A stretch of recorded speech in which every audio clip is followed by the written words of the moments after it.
Welcome back. City leaders are building momentum in the fight against violence in Decatur, but they need your help to make it all happen. Reverend Courtney Carson, Jordan Whitland, and Terrence Taylor join me now. Good morning, gentlemen. Hey, good morning. Hello. Praise the Lord. Oh, hello. Thank you so much. So I'm excited to have you guys here because you guys have a big event coming up this week. So what's it called and what's the idea behind it? It's called Manning Up. I believe that those of us who are called into the ministry and blessed with leadership, we should utilize each other's resources and gifts. So we're going to man up, men and women in the city of Decatur, coming together to have a wide conversation about the ontology behind criminal activity and how can we curb it, right? There's too much gun violence. It's cold outside, and young people are doing things in the cold that they wouldn't normally do. So this is a not necessarily a reactive approach to what's already taking place, but a proactive approach to what's to come. There's a lot of good in the city of Decatur, but there's a lot of not so good too. Our children are seemingly on a death march, and they're willingly waging warfare against each other without real concern for their future, love and or death. So those of us, we must come together. Community leaders, clergy leaders, business leaders, the school district, President Valdez from Richland Community College and Dr. Frigo from the DPS 61. We're all coming together to have a wider conversation on what must we do to save a life, what must we do to help somebody, because we can't let, if criminal activity isn't afraid of the code, we can't be, we have to utilize the warmth of love to show young people that we care. And so we're extremely happy about this conversation that we're going to have in the panel discussion.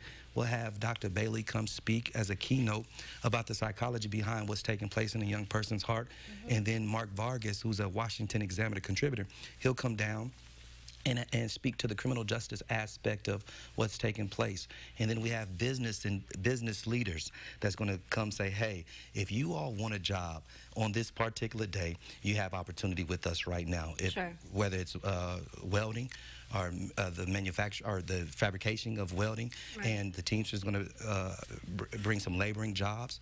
And I think that's a phenomenal deal, because it's not just a frozen language as it relates, put the guns down. We're saying, here you have opportunity for work. I just believe that nothing stops a bullet better than prayer and a job. And so at the end of that night, the ministers, the community leaders, the chief of police, the sheriff, Tony Brown, we'll all stand up and say to the community, if your child needs to be mentored, here we are.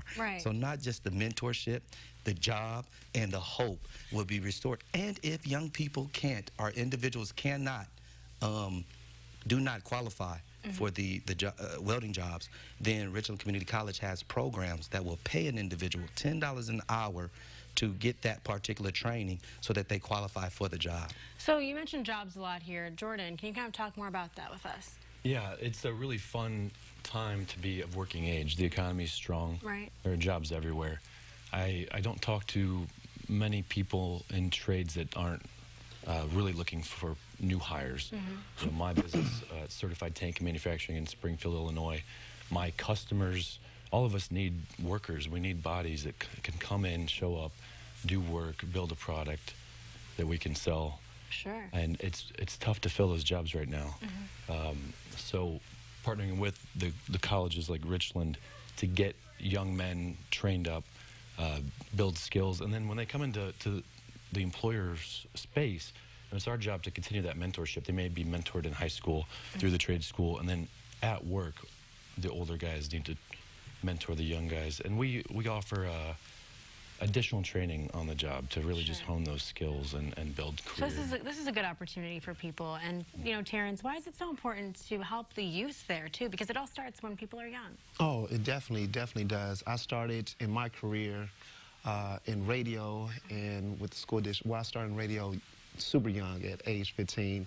And it's very important to have the kids active, because when they're not active and they're at home with nothing else to do, they run to the streets.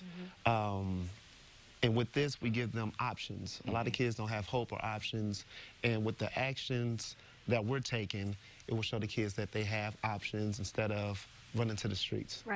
Okay, gentlemen, quickly, where is it at and how can people get involved? It's at the Decatur Civic Center at 6 o'clock Thursday, January 31st. Anyone can call 217-520-0389 if they would like to get involved. We hope that everyone comes out and bring your friend, bring your children, basketball teams need to be a part of this conversation. After-school programs need to be a part of this conversation. And, of course, we have Bruce Jeffries from the Boys and Girls Club who is on the panel. So please reach out to us. Or you can inbox me on Facebook, Courtney L. Carson. I know how that goes. I may have messaged you a couple times. Okay, well, thank you guys so much for being here. Really appreciate it, and good luck this Thursday. Okay? Amen. Thank you so much. Of course. We'll be right back, you guys.